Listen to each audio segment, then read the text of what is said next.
tal amigos? Pues nos encontramos en una charla de café, como pueden ver, en el restaurante Bistro de San Ángel, Bistro Mosaico, con mi gran amigo y socio Joaquín Elizalde. Mi estimado Joaquín, ¿cómo estás?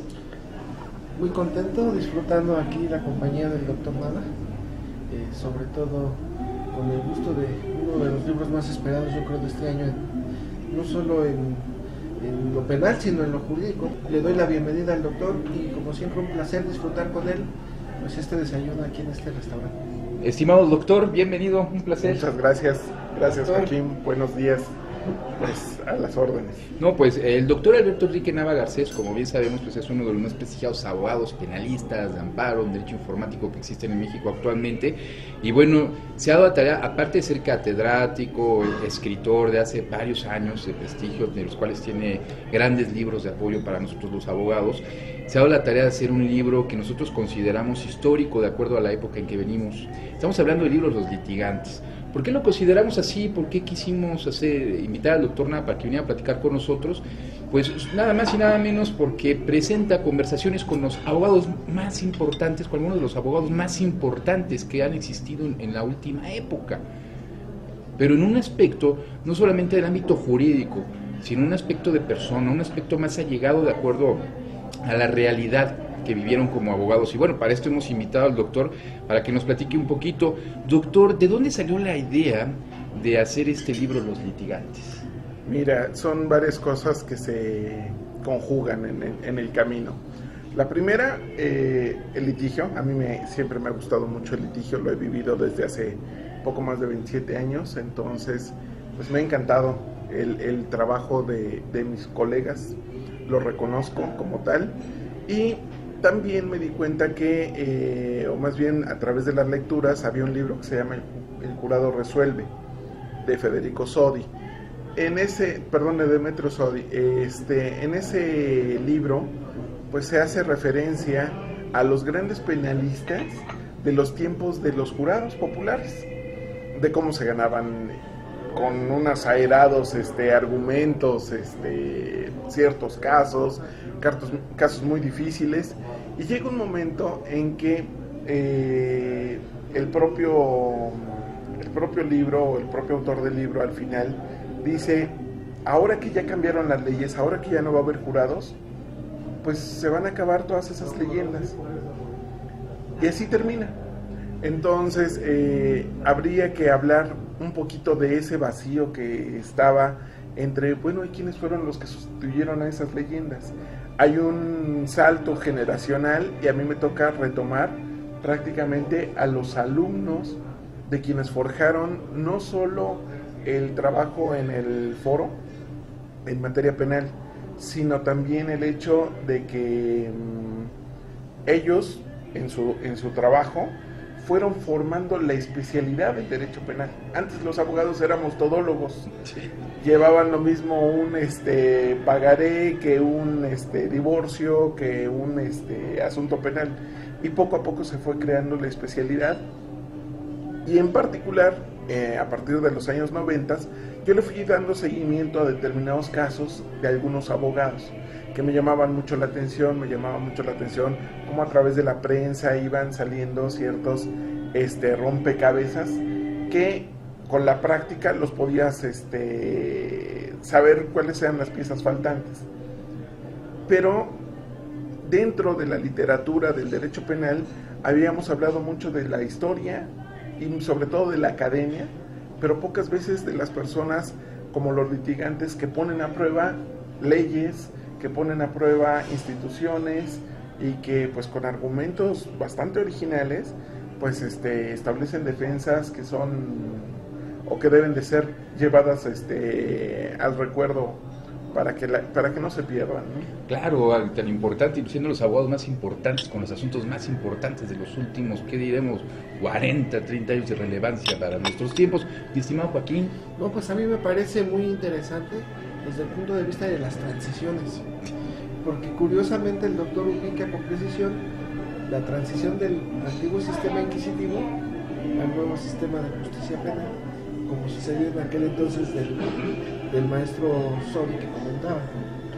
Pero a mí me llama mucho la atención cómo no es, este trabajo es resultante, no de unos meses para acá, sino nos habla de los años 90, cómo fue dando seguimiento, cómo tuvo la perspicacia de dar seguimiento a ciertos casos y determinar estrategias. Claro. Y ahora que tuvo la oportunidad de entrevistar a estos abogados tan destacados,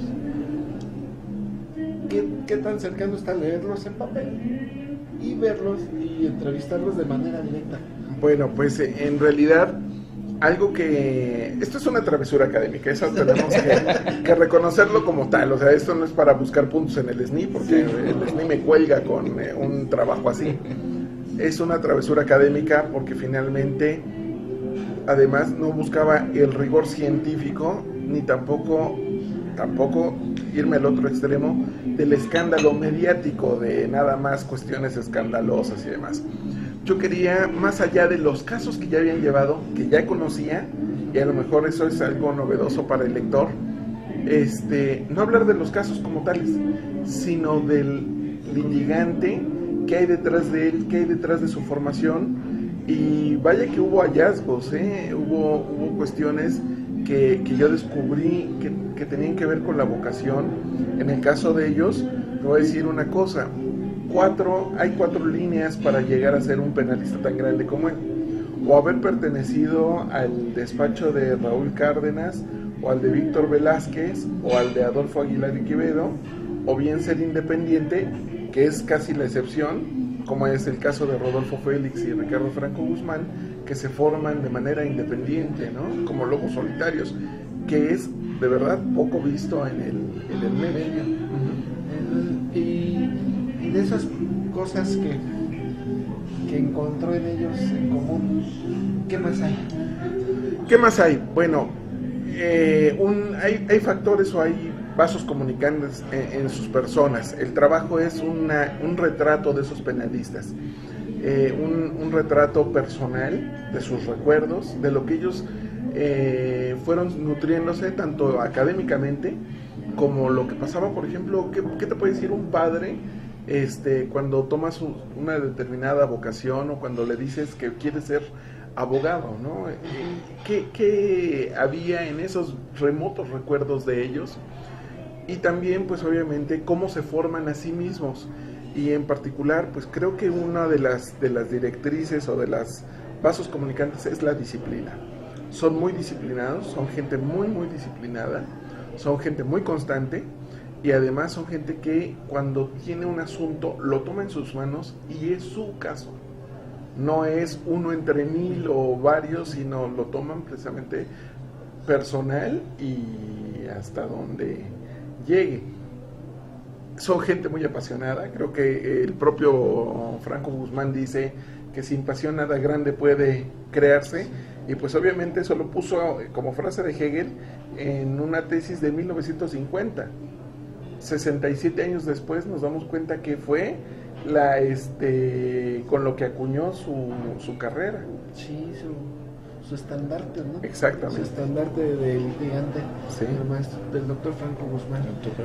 ¿Qué más nos podría Sobre todo nos gustaría saber cómo logró convencer a estos abogados? Porque nosotros como abogados pues sabemos que muchas veces tenemos un carácter pues un tanto distinto y con ideas completamente distintas en cuanto a pronunciarnos con nuestra vida personal o con hechos históricos en nuestra trayectoria profesional. ¿Qué tan difícil fue convencer a estos grandes abogados para que participaran en su libro? Fue difícil, pero no tanto. Creo que los escollos o las dificultades mayores que pude tener al realizar el libro no fue con los que sí pude entrevistar, sino con los que se quedaron en el tintero, y hay que reconocerlo. Hubo quien me condicionaba su participación si un abogado no estaba en el libro, y yo ya había entrevistado a ese abogado, entonces no había forma de concederle. En ese sentido, no sé quién fue más soberbio, si el que no dejó de entrevistarse o yo, que no quise borrar la entrevista del abogado que querían suprimir, porque se me hacía desleal para con la persona que yo había entrevistado, sobre todo porque además, a pesar de no conocerlo personalmente, de no tener una relación cercana con él, Creo que uno no puede entrevistar a una persona y después por cuestiones de conveniencia quitarlo. No va conmigo. Y también hubiera sido desleal decirle que sí lo voy a quitar, entrevistarlo y que después se llevaran la sorpresa de que aparecían juntos. Claro. Entonces mejor lo dejamos así. Fue difícil y faltó en las entrevistas un abogado que está fungiendo actualmente como fiscal de un estado, y por su razón, por su trabajo de fiscal, no podíamos conciliar agendas. Yo además pensaba que el trabajo iba a quedar concretado para diciembre y que estaría siendo publicado en marzo, pero por cuestiones de impresión, de trabajo, de borradores y demás, pues se fue alargando hasta que salió en julio apenas de este año. Muy bien. Otra entrevista que se me quedó en el tintero, lamentablemente, es Andrés Iglesias Vallet, pero él porque falleció. Entonces ya no pude entrevistarlo, pero sí hago un reconocimiento y hago un pasaje de lo que significa precisamente en la tradición penal para nosotros los abogados. Y hubo uno más, un abogado que ya le hablé por teléfono, siempre fue muy generoso conmigo. No tengo por qué no decir el nombre, el maestro Hernández Pliego. Me toma la llamada y me dice, ¿qué es lo que necesita yo? Una entrevista, maestro. Yo no sabía qué tan grave estaba y quedó de devolverme la llamada, pero falleció también, entonces pues no se pudo concretar. No, magnífico lo que nos acaba de comentar. Yo imagino que pasaron muchísimas anécdotas a lograr esas entrevistas. ¿Nos podría platicar algunas de estas anécdotas? Pues mira, algo que me agradó de este ejercicio, y se lo decía justamente ayer a Raúl Cárdenas Reseco, es que yo no me imaginé qué tantos efectos iba a tener este proyecto. Prácticamente pareciera como si fuera mi primer libro, de verdad. Lo que encontré en los entrevistados fue muchísima generosidad, porque muchos de ellos, sin conocerme, me abrieron las puertas de sus despachos y me contaron cosas verdaderamente íntimas que no llegan precisamente a cuestiones invasivas por mi parte. No era mi pretensión, pero sí me contaron cuestiones que hubo escenas en donde hubo hasta lágrimas, por ejemplo, porque a una persona que ha tenido una trayectoria muy fabulosa en el mundo del derecho penal, como es José Luis Nazarrao, le tocó defender a su padre, y vaya, tenía dos flancos que atender. Por un lado tenía a los medios que estaban acabando a su padre. Por el otro lado tenía juicios verdaderamente tremendos en contra de él, y que él fue resolviendo. No se le sacó la vuelta a atender el caso de su padre, y mira que muchos se ofrecieron para hacerlo, y dijo, no, si alguien tiene que atender ese asunto, soy yo le debo tanto, él me ha forjado, que lo menos que puedo hacer es corresponderle. ¿Quién conoce los medios? Yo. ¿Quién conoce el medio penal? Yo. No hay forma, no hay escapatoria. Y me cuenta precisamente en el libro, sin tratar de hacer más spoileo sobre el mismo, que pues su madre le pide que se lo devuelva. Cuando se lo llevan detenido, que se lo devuelvan. A la vuelta de los días, gana el asunto y se lo entrega a su madre, ¿no? Le dice, mira mamá, aquí está mi padre. Y pues obviamente es una situación bastante emocionante, sobre todo por todo el conjunto de emociones que eso traía, porque no estaba defendiendo a cualquier persona, era su propio padre.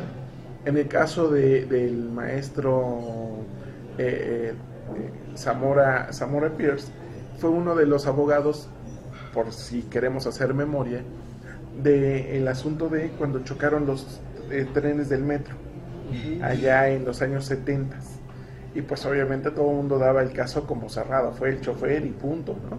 Y él demostró con muchísima habilidad técnica, jurídica, cómo funcionaba el metro y cómo podría precisamente no ser imputable al propio chofer ese asunto, que se sentía zanjado desde el primer momento, fue el chofer y punto, ¿no? ¿Qué es lo que pasa con los avionazos? Si el piloto muere, el piloto era el culpable, ¿no? Claro. Algo por el estilo. Y respecto a otro tipo de anécdotas de los demás participantes. En el caso, por ejemplo, de Juan Velázquez tiene un despacho maravilloso, maravilloso. Uno entra y es una biblioteca enorme, llena de arte, llena de muy buen gusto. Se siente uno además en un lugar muy acogedor, muy, muy hermoso, que es el lugar donde él despacha. Y lo curioso, despacha solo con una secretaria, nada más, es todo su equipo. No es una persona que tenga un ejército de pasantes como ya pudiera tener por la fama que tiene y demás, porque realmente toma asuntos de manera muy selecta. Y él a veces dice, es que yo no debería ser abogado. Y yo, ¿cómo no va a ser abogado si usted es exitosísimo? Y dice, no, es que esto lo aprendí desde niño y esto es como haber trabajado en un circo, ¿no? Aprendes las maromas, aprendes el trapecio y pues ya nada más lo ejecutas.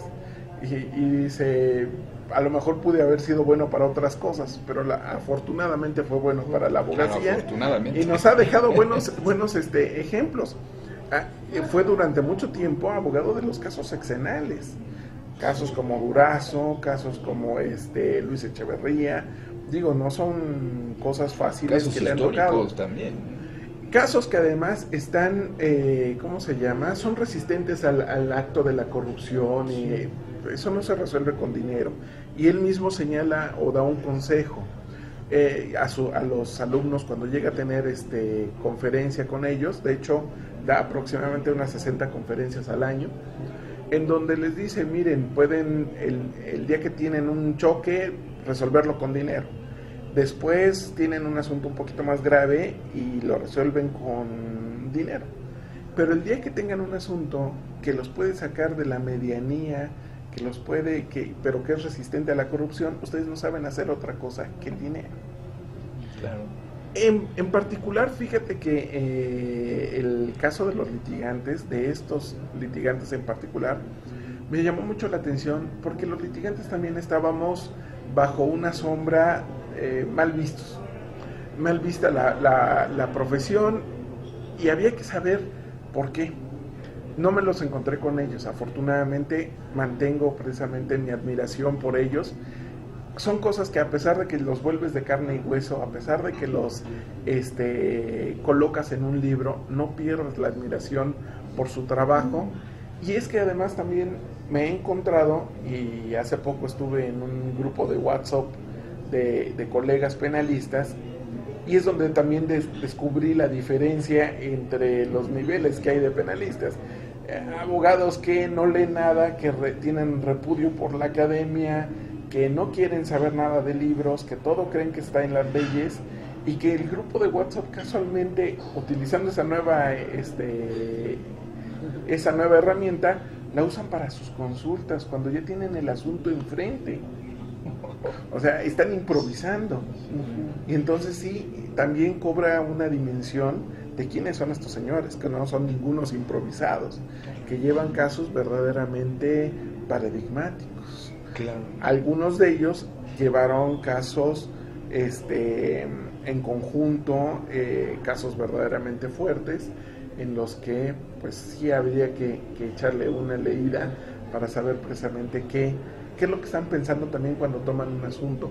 La mayoría de ellos no toman asuntos de narcotráfico, no toman asuntos contra la integridad sexual de la persona, el normal desarrollo psicosexual de la persona, y es una línea de pensamiento que ellos de alguna manera buscan para quedar a salvo precisamente de esa fama o de esos desgastes que tiene también la profesión. Sí, porque debe ser muy desgastante, y yo creo que desde la selección del caso, que van a patrocinar, que van a representar, es desde donde nace lo que los lleva a estos lugares, ¿no? ¿O usted qué piensa? Porque para mí, a mi punto de vista, y yo como también, nosotros como abogados, digamos, también seleccionar un caso implica primero la responsabilidad profesional de atenderlo como sabe, pero también todo el contexto que lleva, que voy a representar, a quién voy a representar, cómo lo voy a representar. La mayoría de ellos respondía, yo no escojo mis casos, todavía la gente me escoge a mí. Eso es algo verdaderamente que hay que reconocer en ellos, que todavía tienen esa hambre por destacar, por hacer bien su trabajo. Juan Rivero fue una excepción en ese sentido, porque Juan Rivero dice, no, toda persona que necesite ser defendida, yo la defenderé. Toda persona que necesite tener un acceso a la justicia, yo la defenderé. Juan Rivero pasó, hablando de las cuestiones anecdóticas, por un evento de salud verdaderamente grave. Y en ese evento de salud, en el que él tiene que dejar por un momento el despacho, sirve para que mucha gente del propio despacho lo abandone o se lleve los casos. Sí. Y la cuestión es, cuando él regresa, pues se da cuenta que el despacho ya está desarticulado, pero tiene la capacidad, y finalmente es reconocido por ello, de reinventarse y de volver a levantar precisamente eso que tiene. Por eso en su entrevista le puse un subtítulo, Juan Rivero, he vuelto, ¿no? Porque de pronto cualquiera podría pensar que ya con las mieles, todo lo que había ganado, podría haberse retirado y no continuar. Pero no, es una persona, si algo tienen, precisamente también como denominador común, es que son gente muy aventada para adelante. Sí. Y entonces pues salió, no se amilanó en ningún momento, sino se hizo, echó para adelante, ¿no? Sí, eso a mí me parece fabuloso, cómo es la selección del caso y cómo pues llegan a meterse tanto, ¿no? Es que lo hacen propio, es su caso, no es un caso más de otros tantos que pudieran tener, ¿no? Porque yo me imagino que mucha gente necesita los servicios de abogados tan destacados. Muy al estilo de Adolfo Aguilar Quevedo, que publicaba hasta cuando perdía. Decía, por ejemplo, hay un librito muy famoso que se llama Y se hizo injusticia. Se hizo injusticia. Injusticia. Y protestaba y pataleaba por el asunto de Gilberto Flores Alavés, donde le habían resuelto en contra. Muy a ese estilo de hacer mediáticos los casos, el propio Rodolfo Félix encontró dos asuntos en particular que le merecieron un reconocimiento general. Uno, el caso Tláhuac, cuando hay dos agentes de la policía que son linchados en ese asunto, pero que la responsabilidad se la trasladan tanto al secretario de Seguridad Pública como al propio jefe de gobierno. Al secretario de Seguridad Pública, que era Marcelo Ebrard, como a la gente que trabaja con él, a Gabriel Regino. Y Rodolfo Félix no solo hace la defensa tradicional, sino además convoca a distintos académicos del mundo, en los cuales les permite dar una opinión. Les envía las constancias, les envía el expediente y a cambio pues recibe opiniones verdaderamente interesantes sobre cómo se resolvería académicamente, y en ese sentido pues tiene una defensa más robusta. No es solo la hipótesis o no es solo la visión del litigante, sino es la visión de aquellos que se han dedicado al derecho penal. En el caso de Alonso Aguilar Sincer, pues actualmente es el defensor de un exgobernador de Nuevo León, y pues tiene una estrategia que, más allá de los linderos académicos, pues ha demostrado que todo lo que había producido la academia se puede hacer realidad. O sea, todo lo que nosotros planteamos en hipótesis, él realmente lo hace verdad, y en el caso en particular de un momento en donde un juez viola una suspensión de amparo y mete por algunas horas al exgobernador a prisión, pues demuestra el propio Alonso que en esa violación probablemente también haya un delito. Y generan el estudio para aplicarlo en el caso concreto, y eso es bien difícil de encontrar. es bien difícil de encontrar. Yo creo que por eso los hace tan excepcionales.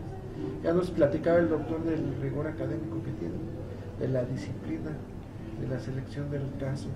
Y la técnica que tienen estos abogados, la verdad es que es increíble. Cuando uno ve las resoluciones de los casos que ellos llevan, es de sorprenderse. Ese tipo de abogados dejan historias, dejan una línea, van a dejar una vara muy alta para los abogados de las próximas generaciones realmente. Pero si me lo permite, hay un litigante en específico que aparece en este libro que me gustaría que nos comentara una anécdota. El abogado Ricardo Franco Guzmán. ¿Por qué? Bueno, no necesito decirlo más, ¿no? Nada más el doctor Franco Guzmán. ¿Nos puede platicar alguna anécdota del doctor? Bueno, de él tengo muchísimas anécdotas, Yo lo sé, porque ha sido mi maestro desde 1989. Claro. Entonces, a partir de ahí, de que yo lo conocí como académico, pues fui su alumno en la licenciatura, su alumno en la maestría en culpabilidad, su alumno en el doctorado. Fue quien dirigió mi tesis de doctorado. Entonces, y desde hace más o menos unos 12 años, 13, colaboro en su despacho. Entonces, pues sí hay varias anécdotas que contar de él, en las cuales pues está desde su régimen para verse tan joven, ¿sí? Sí, Porque a pesar de que tiene 89 años, nadie creería eso. De hecho, cuando tenía 62 parecía de 45. Por la energía que tiene, camina rapidísimo, es muy disciplinado, es una persona muy acuciosa. Es realmente, de lo que te puedo contar, es que cuando trabajamos con él, es un artesano de lo que está escribiendo. En alguna ocasión, y esto en el despacho se deben de recordarlo con cierta amargura, porque ya estábamos terminando el trabajo. Comenzamos un sábado, él trabaja de lunes a domingo, del 1 de enero al 31 de diciembre, es un poquito obsesivo con el trabajo. Habíamos comenzado a trabajar más o menos en la mañana del sábado, con unos agravios. Estuvimos trabajando toda la mañana, nos dividimos, juntábamos los argumentos, dábamos una lectura, volvíamos a la faena y demás, y más o menos por ahí de las 1 de la mañana ya del domingo me pregunta ¿cómo ve el texto? Él no estaba muy convencido y yo le dije, doctor, no está muy claro, no sé, no es la idea que queremos dar. Perfecto, lo borró todo. todo, y comienza desde la página en blanco. Sí, claro, traía ya todas las ideas y demás, y pudimos aterrizarlo por ahí de las 4:30 de la mañana el escrito. Pudimos aterrizarlo. Pues ya quedó exactamente con la idea clara y todo, y entonces pues ya todos los del despacho íbamos como los 7 enanitos rumbo a la calle, y abre la ventana el doctor y dice, ¿no ha llegado el Reforma? O sea, todavía iba a echarle un ojo al periódico. No, tiene una energía fabulosa. No, y la visión de ver las cosas, ¿no? Después de elaborar todo un trabajo, la revisión ya final y decimos, es que vamos a volver a empezar ese tipo de situación, de ver el derecho, de ver la defensoría de los clientes, es un ejemplo para todos nosotros como abogados a seguir, y que siempre, aún teniendo la última palabra, pues hay que revisar la última palabra, ¿no? Lo que se va a mostrar. A mí me gustaría, doctor, con base en la experiencia que tuvo al entrevistar a estos abogados tan destacados, ¿qué tanto las emociones pueden afectar la técnica jurídica? Fíjate que si algo tienen es que se concentran mucho en el trabajo y tratan de dejar la emoción a un lado. Tratan de tomar el caso con la seriedad que se merece. Ven cosas obviamente muy graves. La materia penal no se caracteriza por ver cosas muy sencillas. Finalmente son conflictos económicos, conflictos personales, familiares, o bien en donde puede estar involucrado hasta la muerte de alguna persona. De hecho, fíjate que desde los años 50, el doctor Franco Guzmán, que ha combinado la cátedra con el litigio, fue dejando algunos artículos que publicaban en Criminalia, etcétera, Y de hecho, con esos artículos que he ido rescatando, me doy cuenta que siguen vigente su trabajo, que siguen tratando problemas actuales, y me he dado a la tarea de ir tratando de ir rescatando ese tipo de trabajos. De hecho, hay un libro muy similar que es el antecedente de esto, que es una antología académica del doctor Franco, de esos artículos. No, es la antología del propio doctor Franco Guzmán. No, el penalista tiene que ver más que nada los casos y demás, pero sí es por ese lado. Por ejemplo, hace 50 años, ¿quién hablaba de la cadena de custodia? Claro. ¿No? Y él, en un asunto en particular, tuvo que demostrar que una pistola había salido del lugar donde estaba bajo resguardo, que la tuvo el juez, que el juez permitió que esta fuese limada, alterada, y estamos hablando de cuestiones que en su momento no existían como tales, ¿no? No, pues excelente, ¿no? Van dejando, precisamente desde donde se va forjando la técnica, ¿no? Se va formando las técnicas del derecho actual. Doctor, nos queda muy poco tiempo, nos quedan aproximadamente 5 minutos, pero antes de continuar, sí me gustaría que me platicara un poco, ¿usted cómo ve o cómo los cambios, cuál es su opinión del cambio con los abogados que entrevistó al derecho actual? ¿Qué tipo de diferencia es lo que está viendo en este caso? Bien, pues estamos viviendo una transición en el derecho penal, está cambiando todo el marco que conocíamos como sistema de justicia penal, y en algunos de ellos, de estos litigantes, había críticas verdaderamente acres en contra del sistema. Críticas que a la vuelta de los días los propios autoridades están retomando, curiosamente o paradójicamente, porque ya le empiezan a echar la culpa al sistema de lo que no funciona. En realidad, muchos de ellos siguen forjando y siguen precisamente a través de sus ideas dándonos herramientas para esta nueva visión de la justicia penal. Algunos de ellos, José Luis Nazar, Rodolfo Félix, construyeron sala de juicio oral en su propio despacho, con el fin de no abandonar algo que nos apasiona tanto. Y el propio José Luis me dijo un día, José Luis Nazar, maestro, cuando quiera entrevistar a o preparar un testigo, aquí está la sala a su disposición. Una sala fabulosa, ¿no? Un lugar precisamente que habla de que las personas siguen involucradas con el tema, que no lo van a dejar, que finalmente estamos migrando. En particular, el doctor Franco, en mi caso, me dijo, usted se va a encargar de ese tema y punto, ¿no? En algunos otros, y pasó en las entrevistas muy regularmente, algunos litigantes me veían a mí nada más como académico. Y de hecho, eso es lo que se gana también uno cuando escribe los libros. Sí. Entre los litigantes me ven como académico. Y el problema es que entre los académicos me ven como litigante. Así es. Entonces, sí, vivo en esa especie de limbo. Fíjate que antes de terminar esta entrevista, no quisiera dejar de reconocer el hecho de que para la creación de este libro recibí 2 consejos que eran muy útiles de parte de Gerardo Laviaga. Yo más o menos le planteé el tema. Él hace 30 años escribió algo que se llama Entre abogados te veas, un libro fabuloso porque son los perfiles de distintos abogados de la época. Entonces, pues ya con la experiencia que tiene, además como miembro del consejo de la revista del Mundo del Abogado, pues me dio algunos consejos periodísticos que me iban a servir. Por ejemplo, y los van a saber, el libro no se llamaba Entrevistas con los grandes, sino decía Entrevistas con los mejores.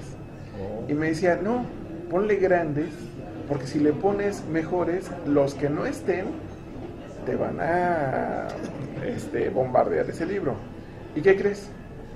A pesar de que dice grandes, sí ya he empezado a tener críticas y ataques en las redes de abogados que se sienten excluidos de este ambiente, abogados que no pueden o no son capaces de reconocer el éxito en los demás. Y entonces se da uno cuenta que el consejo de Laviaga estaba bien planteado.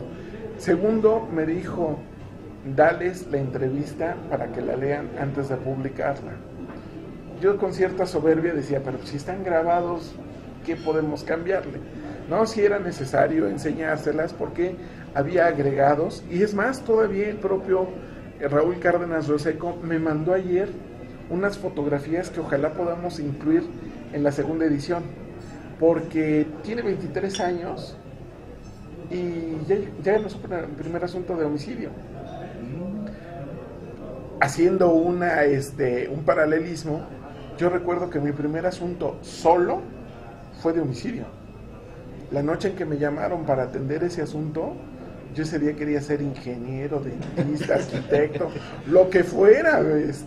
Ahí perdí la vocación hasta que llegué a la agencia del Ministerio Público y la recobré, y afortunadamente la persona salió libre. Pero sí, encontré ese paralelismo ayer que veía esas fotos, ¿no? No, pues, excelente. Amigo, ¿quisieras agregar algo más? Sí, agrego, primero que nada agradezco al doctor que nos dedique tiempo a comentar su libro. Sabemos que entre el litigio, la academia, la escritura, los viajes, las conferencias, los cursos, todo, pues tiene una agenda muy apretada, y le agradezco mucho que nos haya regalado estos momentos para poderlo compartir y para poder vivir de cerca, no el aspecto técnico penal, sino todo el contexto que lleva. Y esto es interesante no solo para abogados, sino para cualquier tipo de profesionista, que conozca cómo es la vida de un abogado, litigante, académico, etc. Doctor, muchas gracias. Y que por cierto, perdón que interrumpa tantito, que por cierto ahí faltó un litigante, aquí faltó un litigante, un gran litigante, el doctor Alberto Nava, ¿no? Nosotros lo conocemos más de la parte de litigante, aunque tuvimos la fortuna de ser nuestro profesor en el posgrado, pero es un gran litigante al cual admiramos mucho. Y si me permites agregar también, es considerado para nosotros los abogados un libro que puede llamarse histórico, un libro que deben leer las nuevas generaciones, los universitarios, los que están estudiando en el posgrado, los abogados que ya están allá afuera, porque podemos entender el derecho de otra forma, del lado humano, cómo se han formado. Y bueno, como dice nuestro buen amigo, no nos falta más que agradecer al doctor Nava que nos haya acompañado, la confianza por presentar el libro con nosotros, y pues, nuevamente muchas gracias. No, siempre es un gusto, muchísimas gracias. Estimado amigo, un placer. Contentísimos, gracias a todos. Muchas gracias, hasta luego amigos. Gracias.